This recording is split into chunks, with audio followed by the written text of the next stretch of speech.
Narcissistic personality disorder is exaggerated sense of self-importance and preoccupation with receiving attention. For example, imong kailang nga selfish.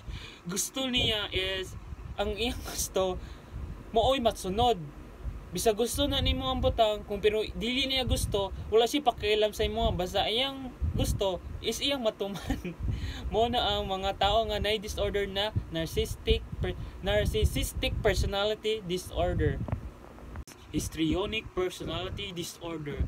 It is characterized by immaturity, excitability, emotionally instability, and self-dramatization.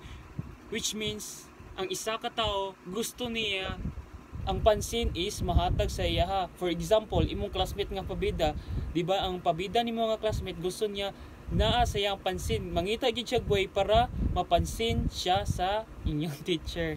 Mo na ang mga tao nga nay disorder na histrionic personality disorder. Borderline personality disorder is instability reflected in drastic mood shift and behavior problems.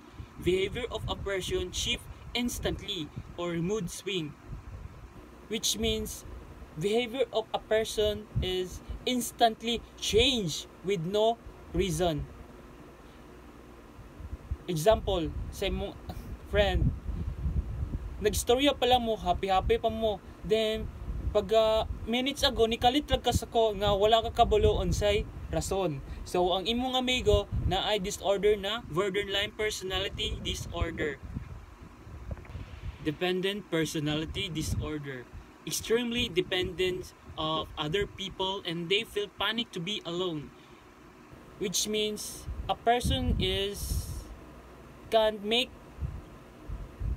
their own decision to herself to their self. Example is ang mga bata, di ba kailangan maging nila caregiver to give their needs para mabuhay sila. Kay di ba nila kaya na isalig nila sa gilingon kay bata pa sila, wala sila capability.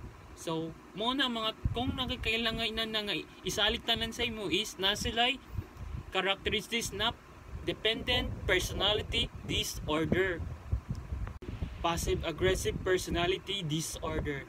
It is characterized by being hostile, expressed in indirect and non-violent way. There are so-called stubborn, which means a person is kaig ulo, gahi pasabton, ina nimo nga dili himuon. So kung nakay kailangan ina nga personality is naa daw sila disorder na ginatawag na passive aggressive personality disorder. Next, we have the schizotypal personal disorder. This kind of mental disorder is that the person is trying to avoid a communication. Kumbaga, they are sensitive. This is the kind of thinking na baga may masabi sila or may masabi ang ibang tao sa kanila.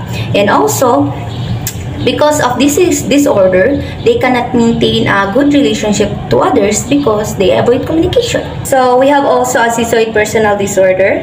Kung ganina we talk about the avoidance of communication.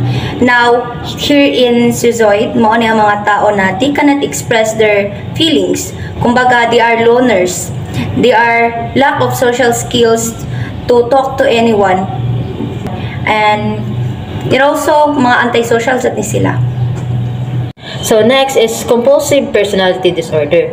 So compulsive personality disorder, it is characterized by excessive concern with rules, order, and efficiency that everyone does things their way and ability to express one feeling.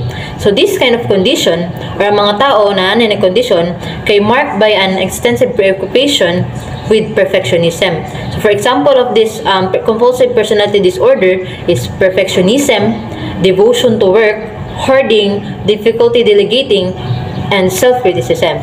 So next is antisocial personality disorder. So antisocial personality disorder, it is characterized by continuing violation of the rights of others through aggression, antisocial behavior without remorse or loyalty to anyone.